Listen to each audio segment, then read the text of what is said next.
The storm that swept across the Texas Hill Country on that October evening in 1877 came with the sudden ferocity that made this region dangerous for travelers who didn't know the land.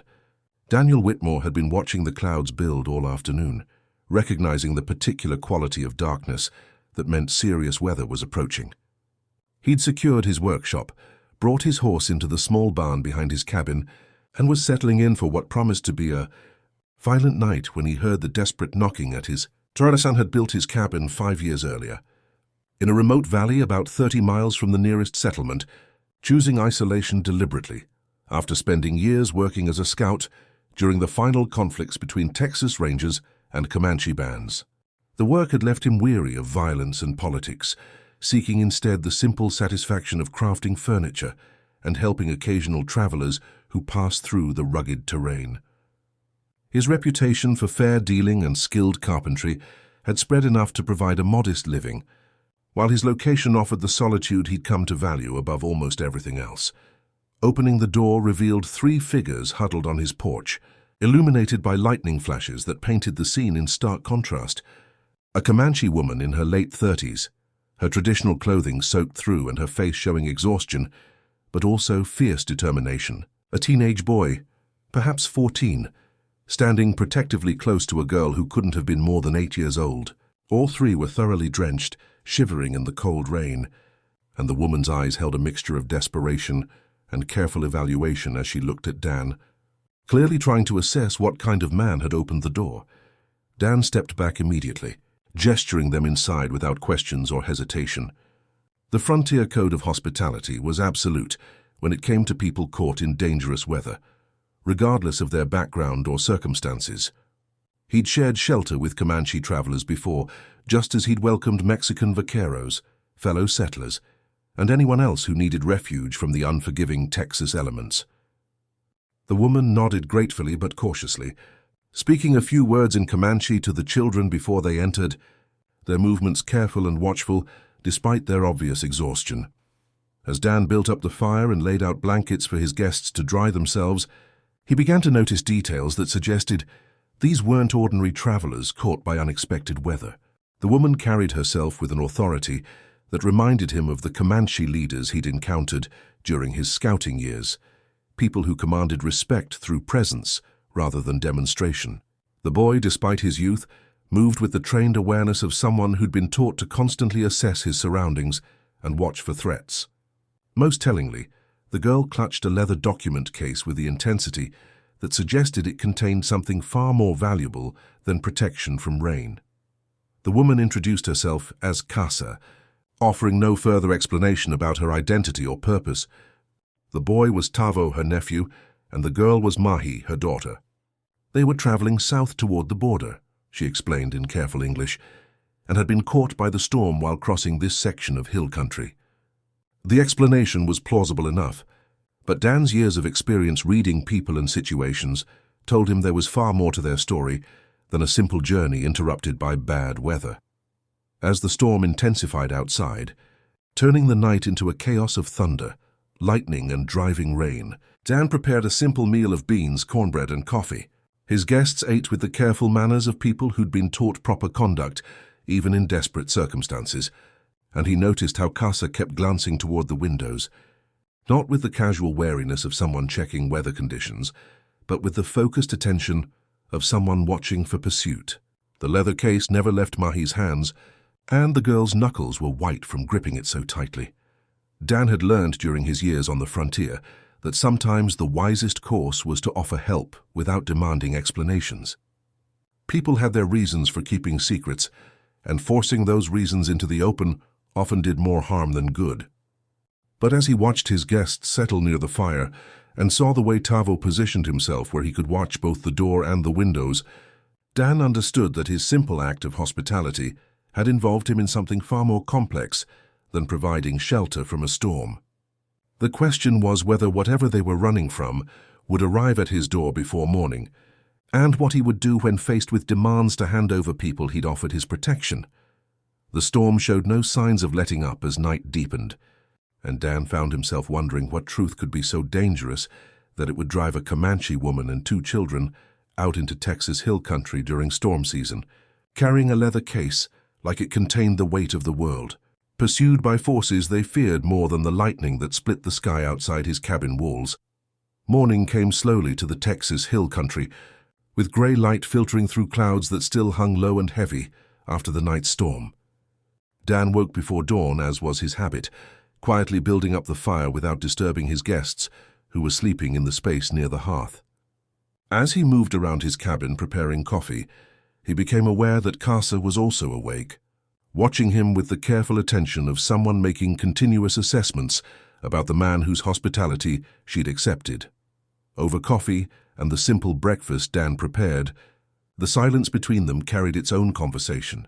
Casa studied Dan's cabin, taking in the quality of the furniture he'd crafted, the tools arranged with care in his workshop area, and the few books that suggested education beyond what many frontier settlers possessed. Dan in turn observed how Casa maintained her protective watch over the children, while also seeming to weigh decisions about how much she could or should reveal about their circumstances. The E.C. breakthrough in their careful dance around unspoken questions came when Dan mentioned casually that he'd worked as a scout years earlier, but had chosen to leave that life behind. Something in Casa's expression shifted, a subtle relaxation that suggested this information changed her assessment of him in important ways. She asked which campaigns he'd been involved in, and when Dan honestly answered that he'd primarily served as a translator and guide rather than a fighter, helping negotiate safe passages rather than facilitating conflicts, Casa's next words carried the weight of a test passed. "You are Daniel Whitmore," she said, not as a question but as recognition. "The one they called fair voice among my people. The scout who spoke truth even when lies would have been more profitable." Dan was surprised that his reputation had traveled so far and persisted so long after he'd withdrawn from that world, but he simply nodded, uncomfortable with praise for actions he'd considered basic decency. Casa continued, "I knew your name before I knocked on your door last night. I did not come to your cabin by accident, Daniel Whitmore. I came because you are one of the few white men in Texas who might understand why the truth I carry must be told, even though speaking it has made me an outcast. From my own people." The leather case that Mahi had guarded so carefully through the night contained documents that would change everything people understood about treaty, negotiations between Texas and Comanche nations, Casa explained. These weren't just any papers, but original correspondence, signed agreements, and witness testimonies that proved systematic fraud in how land rights had been transferred and promises had been broken.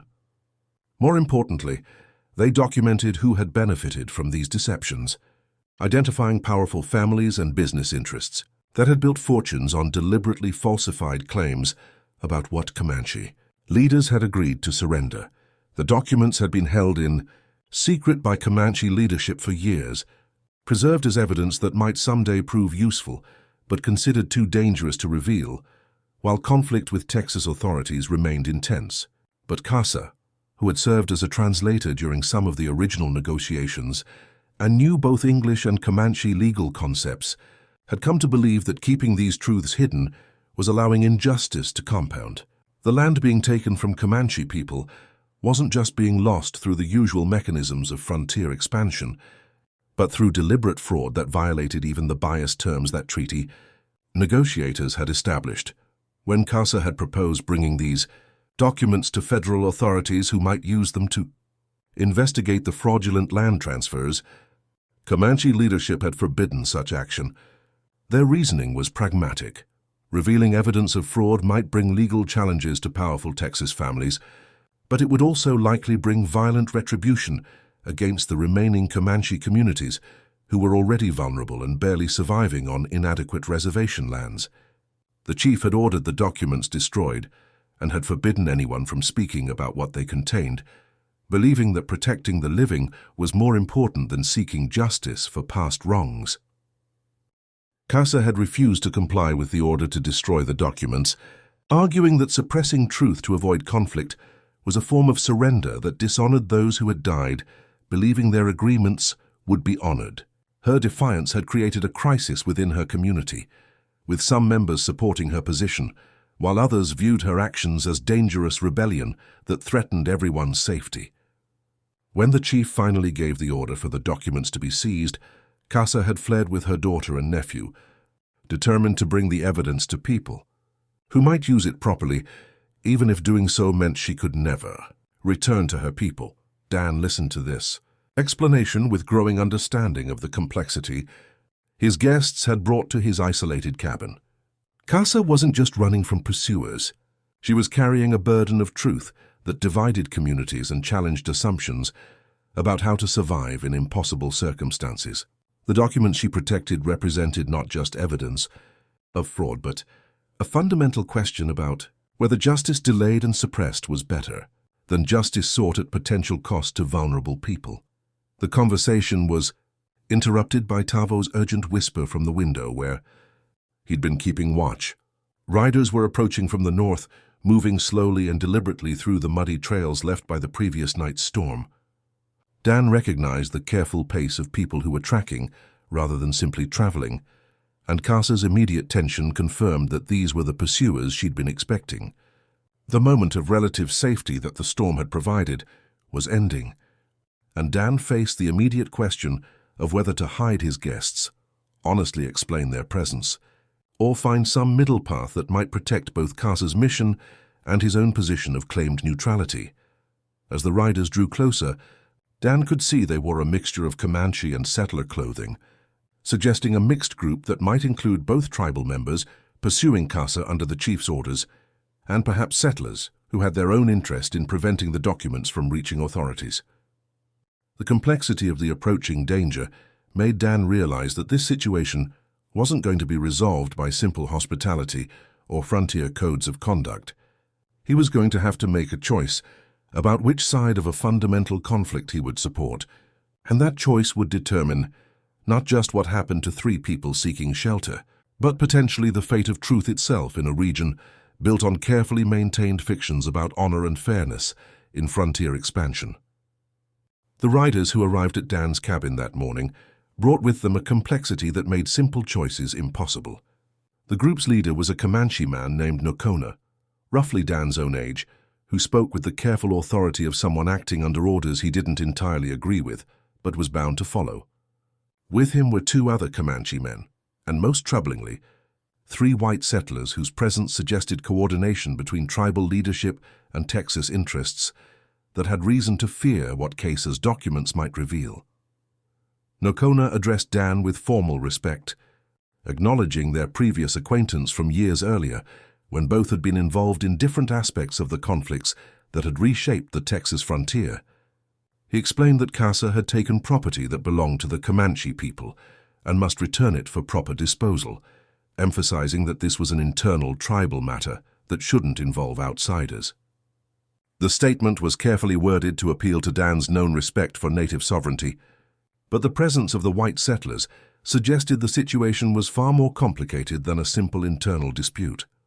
Dan's response was equally careful, acknowledging that Casa and the children had sought shelter during the storm and were his guests under the frontier code of hospitality that Nocona would surely respect.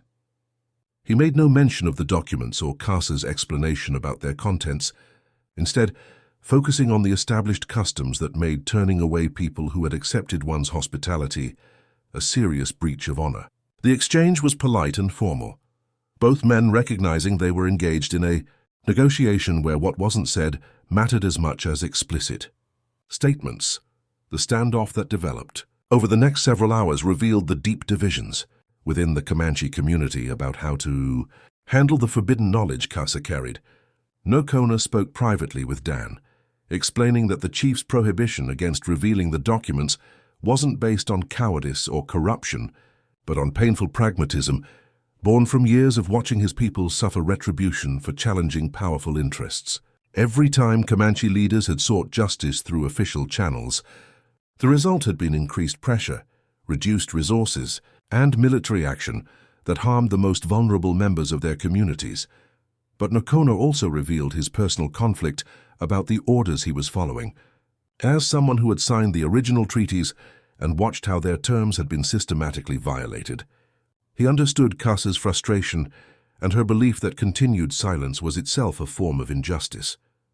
His presence at Dan's cabin represented duty rather than conviction, and Dan realized that Nocona might be hoping for an outcome that would allow him to report failure without actually having to forcibly take the documents from Casa and her children.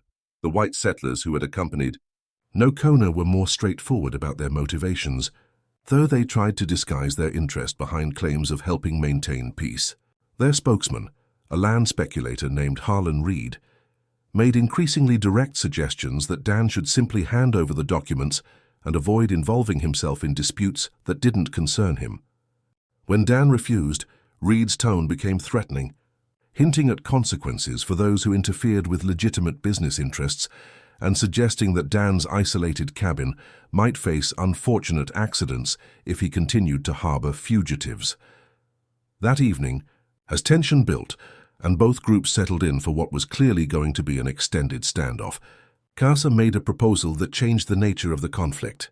She would return to face the chief's judgment, she said, if Dan agreed to keep the documents safe and make his own decision about whether they should be revealed. This suggestion horrified both Nokona and Reed, though for different reasons. Nokona understood it meant Casa was essentially entrusting an outsider with the most sensitive internal Comanche business, while Reed recognized that allowing the documents to remain with someone they couldn't control or threaten effectively undermined everything his presence was meant to accomplish. Dan spent a sleepless night considering Casa's proposal and his own obligations to the various principles he'd tried to live by since leaving his scout work. The Frontier Code of Hospitality demanded he protect his guests, but it didn't necessarily extend to becoming the keeper of secrets that could reshape territorial politics and affect thousands of people beyond his cabin walls. His reputation for fairness and honest dealing was built on avoiding exactly these kinds of entanglements. Yet here he was facing a choice where neutrality itself had become a form of taking sides. By morning, Dan had reached a decision that satisfied no one, but felt like the only honest response to the situation he'd been placed in. He would examine the documents himself, bringing his own understanding of both Comanche and settler legal frameworks to evaluate whether Casa's claims about systematic fraud were substantiated by the evidence. If the documents proved what she claimed, he would work to bring them to federal authorities who were independent of Texas land interests. If they didn't, he would counsel Casa to accept that her cause, however emotionally justified, wasn't supported by the kind of evidence that could change official policies or attitudes. This proposal infuriated Reed and his companions, who recognized that any independent examination of the documents by someone with Dan's knowledge and reputation could be devastating to the interests they represented. It troubled Nokona, who understood that once outsiders began evaluating evidence of broken treaties, the process would be difficult to control or contain. But it offered something to everyone. Casa got her chance to have the truth examined honestly.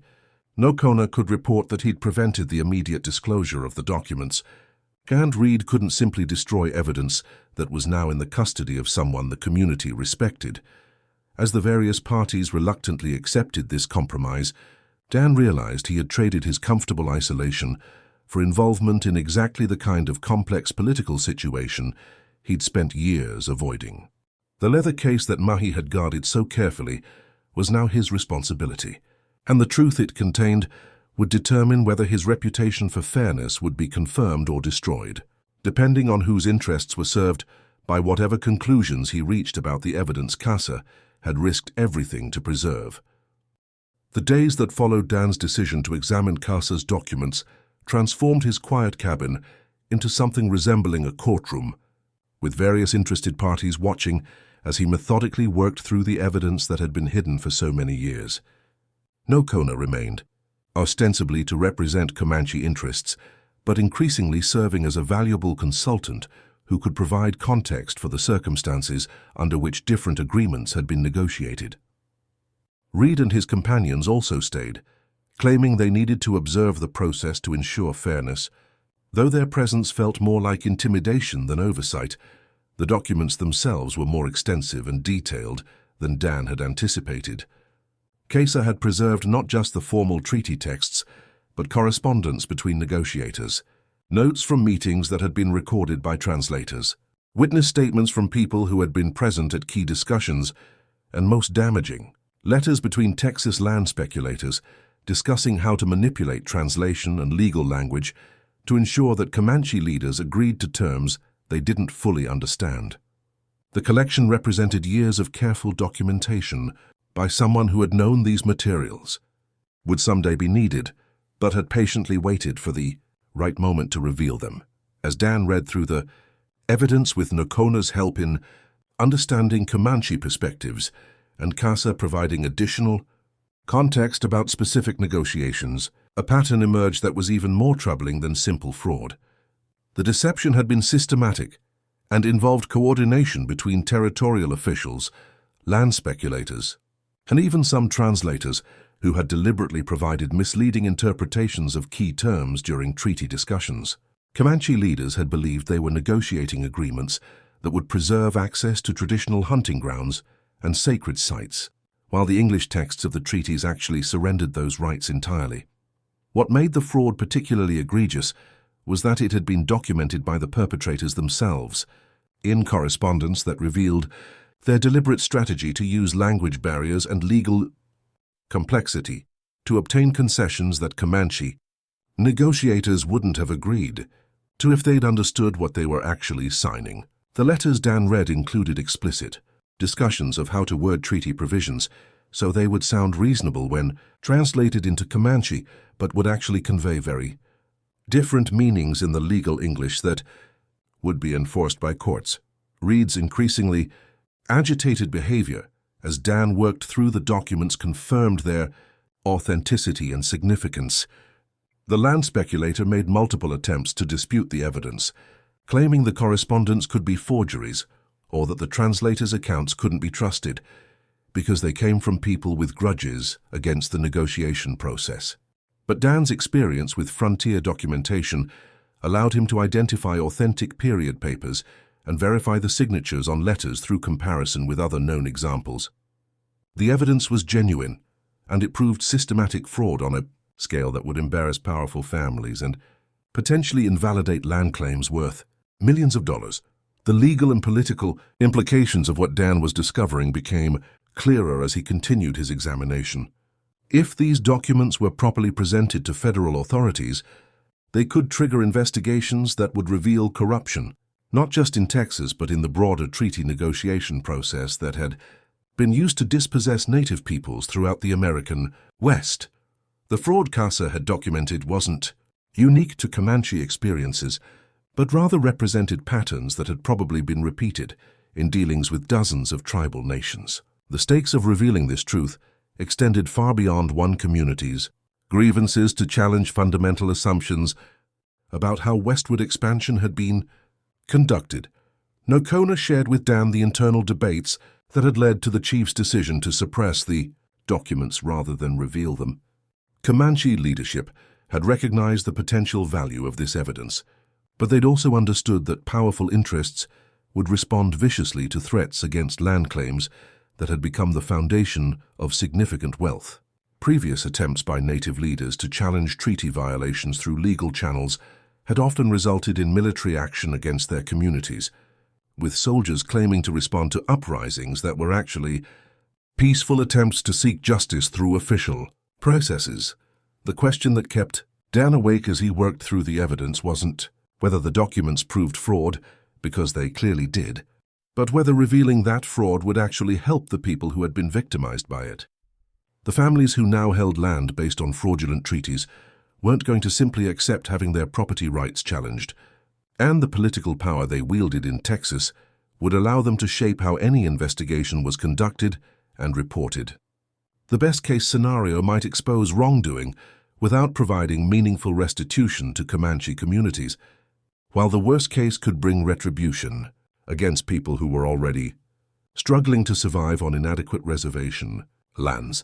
As Dan reached his conclusions about the document's authenticity and significance, he found himself facing the same dilemma that had divided Comanche leadership and driven Casa to her desperate flight with the children.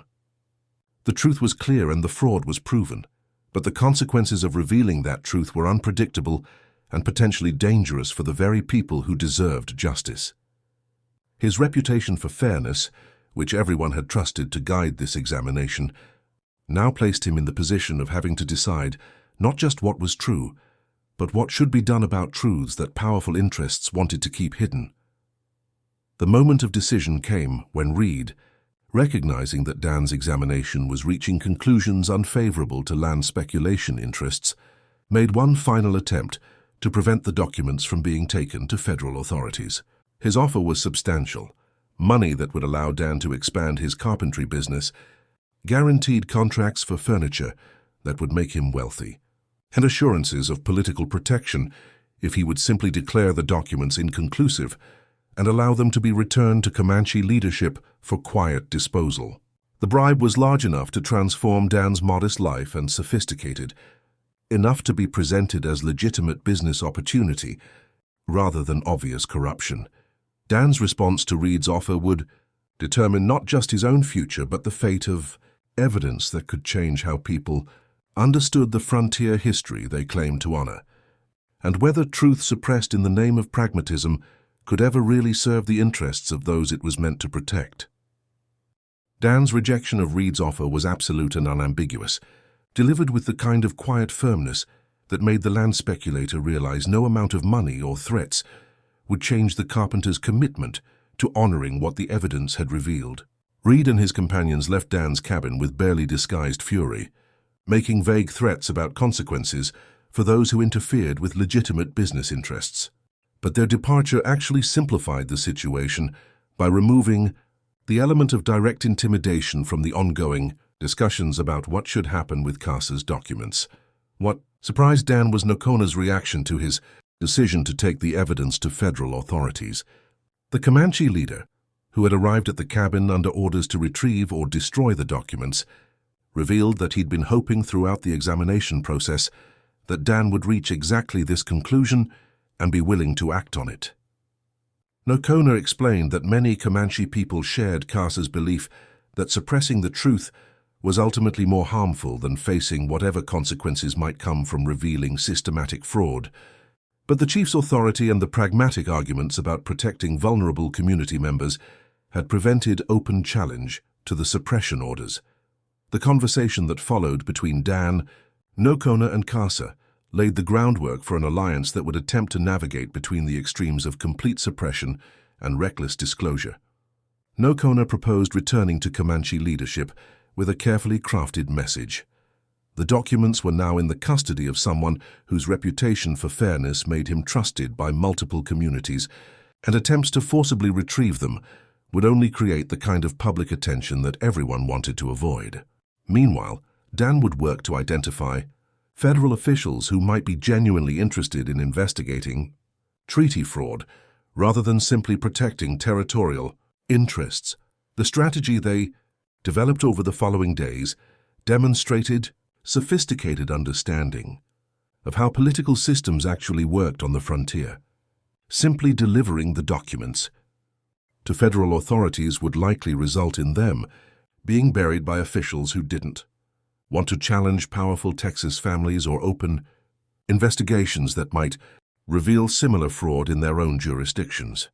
Instead, Dan would need to find journalists, reformers, or federal investigators who had both the courage to pursue evidence of corruption and the political position to do something meaningful with what they discovered. Casa's knowledge of the treaty negotiation process proved invaluable in identifying which federal officials might be sympathetic to investigating fraud.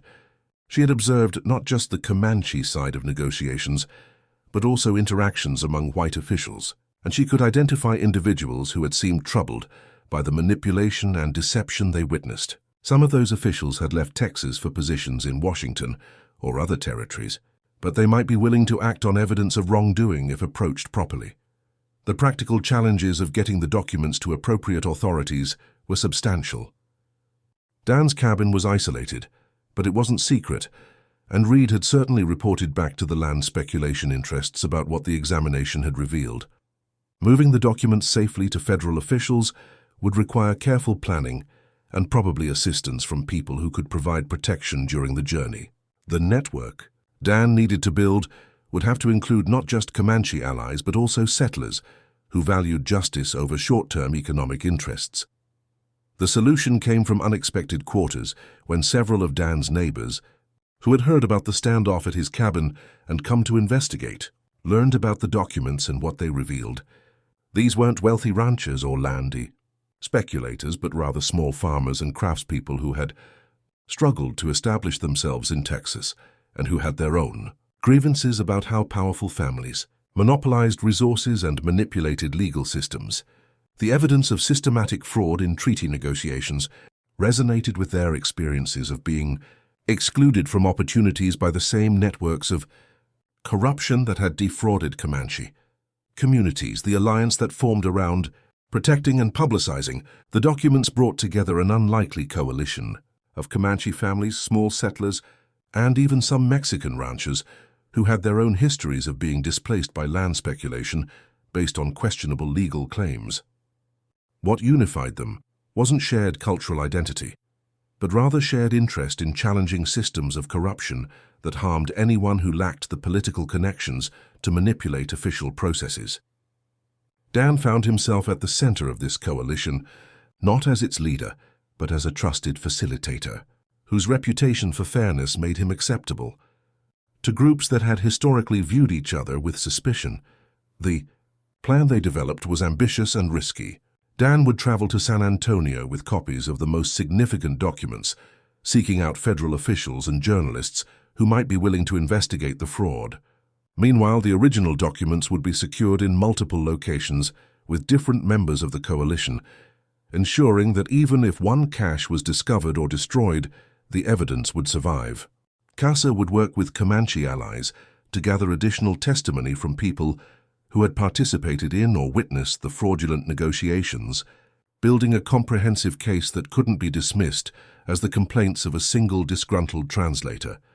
But before Dan could depart for San Antonio, word reached the coalition that Reed and his associates were organizing a more serious attempt to retrieve the documents, this time with the backing of territorial authorities who claimed that Comanche property had been stolen and needed to be returned to prevent conflict. The legal pretext was thin, but probably sufficient to mobilize law enforcement against anyone harboring what they characterized as stolen materials. The coalition faced the prospect of being branded as criminals for attempting to expose actual criminal activity. The crisis forced an acceleration of their plans and raised fundamental questions about how far they were willing to go to protect the truth. Some members of the coalition argued for hiding the documents and abandoning the publicity campaign until the immediate danger passed, while others insisted that backing down now would mean permanent suppression of evidence that deserved to be examined. Dan found himself mediating between competing visions of how to balance immediate safety against long-term justice, trying to find a path that honored both the courage Casa had shown in preserving the documents and the practical concerns of people who feared becoming targets of powerful interests. The decision they ultimately reached reflected the complexity of their situation and the limitations they faced as people without institutional power challenging those who controlled legal and political systems. They would proceed with Dan's journey to San Antonio, but they would also prepare legal defenses and public statements that would make any attempt to seize the documents a newsworthy event rather than a quiet suppression of evidence. The strategy relied on the assumption that powerful interests preferred to operate in darkness and might hesitate to take actions that would draw public attention to what they were trying to hide. As Dan prepared for his departure, Casa gave him something more valuable than the documents themselves: her testimony, carefully written in English and Comanche, explaining not just what the papers proved, but why she had been willing to become an outcast from her own people to ensure the truth was told. Her account provided the human context that would make the documentary evidence meaningful to people who might otherwise dismiss treaty fraud as simply the unfortunate cost of westward expansion.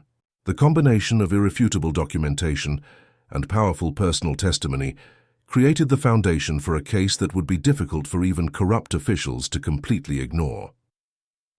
Dan's journey to San Antonio proved to be far more eventful and consequential than a simple delivery of evidence to federal authorities. Word of his mission had preceded him through the network of small settlers and reform-minded journalists who were hungry for stories about corruption in Texas land deals.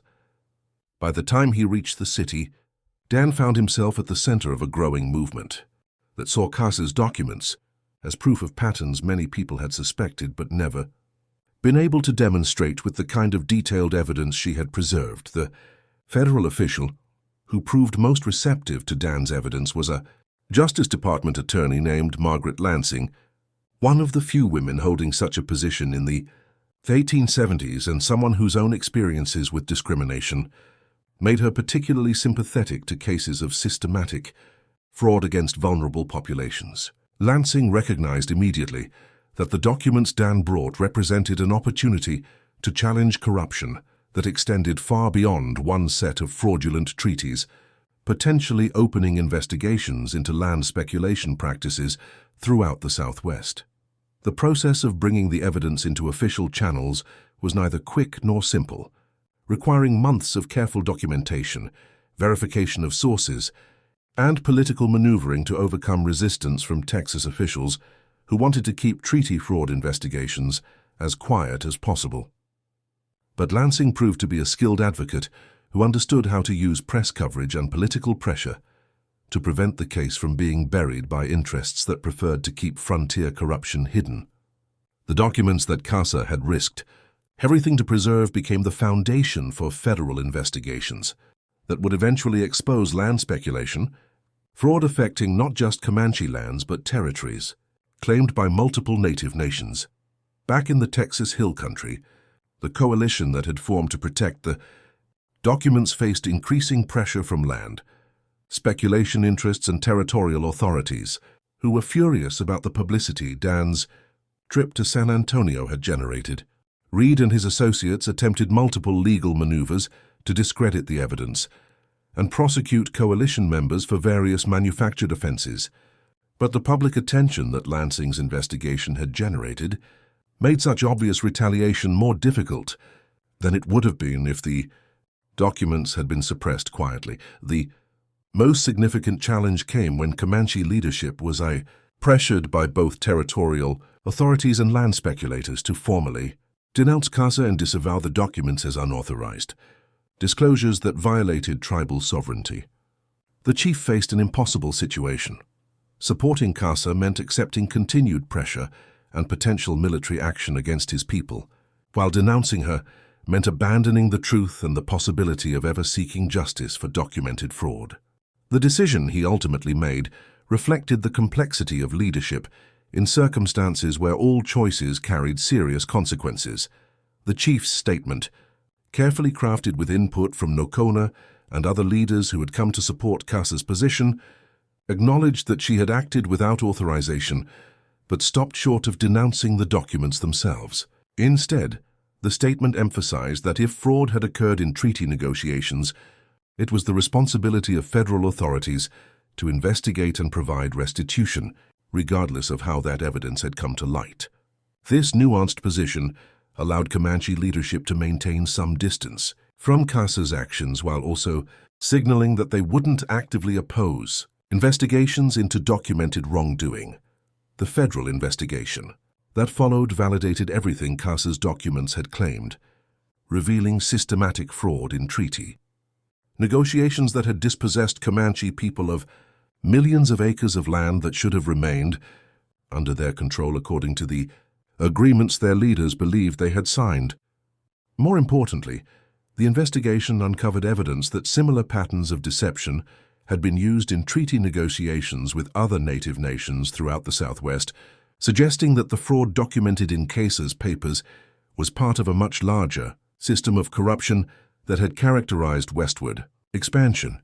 The legal and political consequences of these revelations unfolded over several years, with some land titles being challenged, federal compensation being provided to affected communities, and most significantly, new protocols being established for treaty negotiations that included independent translation verification and clearer documentation of what all parties actually agreed to.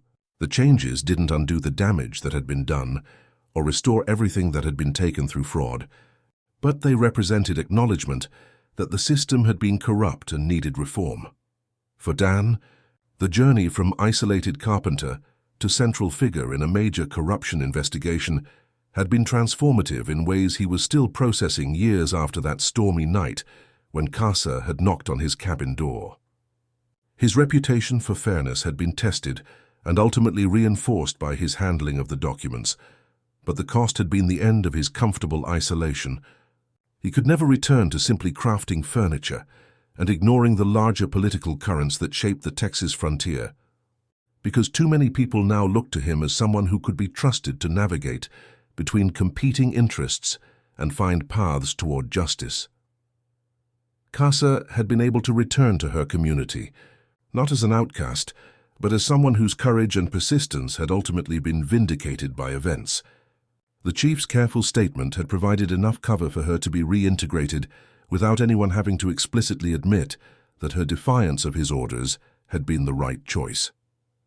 The documents she had preserved became part of official federal records, available to historians and legal scholars who would use them to better understand how frontier expansion had actually worked, as opposed to the romanticized versions that had become accepted narrative.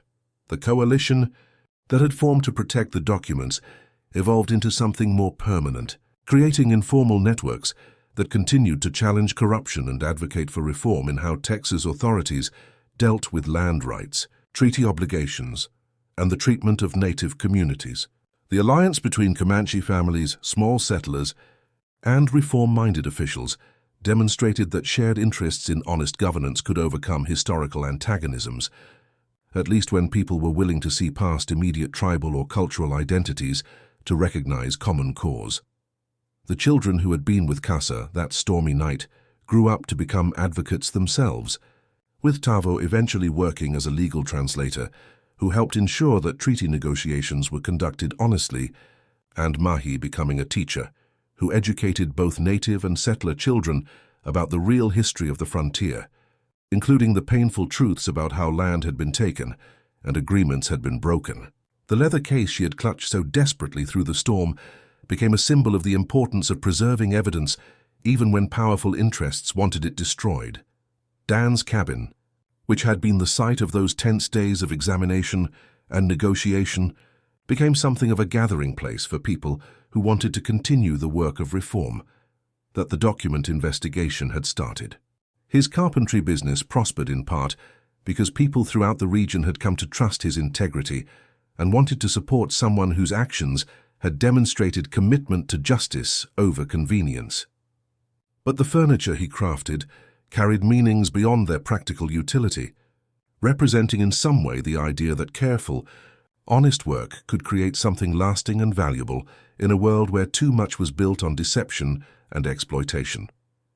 As Dan stood on his porch on a clear autumn evening 5 years after that storm, watching the sun set over the Texas hill country that had become both his home and his responsibility, he reflected on how a simple act of hospitality had led to consequences he never could have imagined.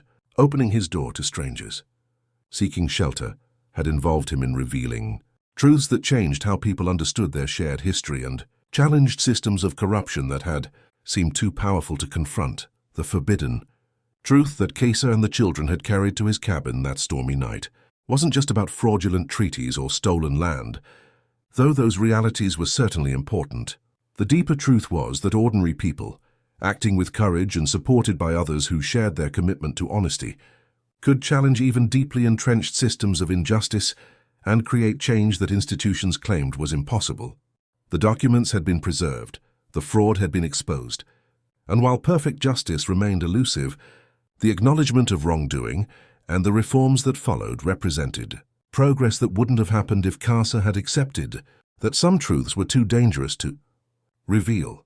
The storm that had brought strangers to his door had passed long ago, but the changes it set in motion continued to ripple across the Texas frontier, affecting land rights, treaty negotiations, and the possibilities for cooperation between communities that had too often seen each other only as enemies or obstacles. Dan understood now that the isolation he had sought when building his cabin in this remote valley had been an illusion, because in a world built on hidden injustices, even simple acts of hospitality could involve you in the work of revealing truths that others wanted to keep buried. The leather case that had contained Casa's documents sat now in a federal archive, its contents catalogued and preserved for future generations, who would study this period and try to understand how frontier expansion had actually worked. But the real legacy of those documents wasn't in any archive, but in the changed lives of people who had been involved in protecting and publicizing them, in the reformed systems that made fraud more difficult, and in the recognition that truth suppressed in the name of pragmatism was still truth betrayed.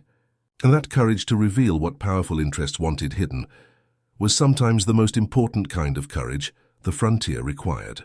As darkness settled over the hill country and stars began appearing in the vast Texas sky, Dan made his way inside his cabin, passing the spot near the hearth where Casa and the children had slept that first stormy night. Grateful for shelter and uncertain about the future, the cabin was quiet now, but it had become something more than just a carpenter's workshop and home. It had become a place where truth had been examined, courage had been honored, and the foundations had been laid for justice that extended far beyond one community's grievances to challenge the systems of deception that had characterized too much of how the American frontier had been, won and lost and won again, this time perhaps with slightly more honesty than the first conquest had allowed.